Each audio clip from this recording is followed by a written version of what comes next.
క్షేత్రంలో కట్టడాలు కూల్చడం బాధాకరమని ఎంపీ అవినాష్ రెడ్డి అన్నారు.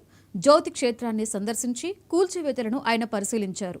కూల్చివేసిన కట్టడాలను పునర్నిర్మించి ఆలయ అభివృద్ధికి భక్తుల మనోభావాలు దెబ్బతినకుండా చూడాలని ప్రభుత్వాన్ని కోరారు.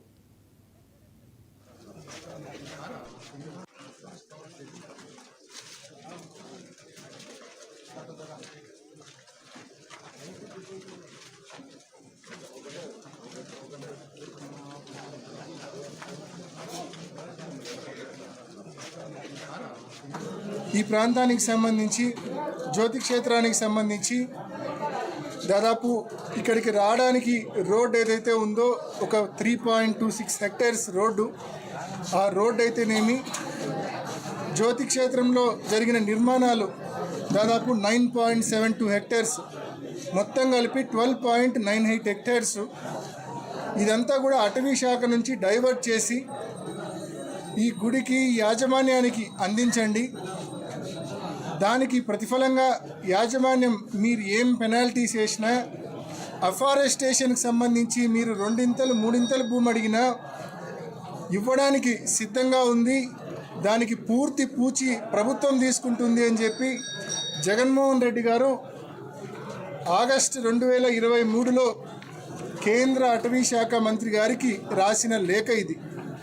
ఎంతో స్పష్టంగా 12.98 హెక్టేర్స్ భూమిని అటవీ శాఖ నుంచి మరి ఈ యాజమాన్యానికి జ్యోతి క్షేత్రానికి సంబంధించి కాశిరెడ్డి నాయన ఆశ్రమానికి సంబంధించిన యాజమాన్యానికి అందించమని చెప్పి అప్పటి ముఖ్యమంత్రి జగన్మోహన్ రెడ్డి గారు స్పష్టంగా కేంద్ర ప్రభుత్వానికి రాసిన లేఖ ఇది.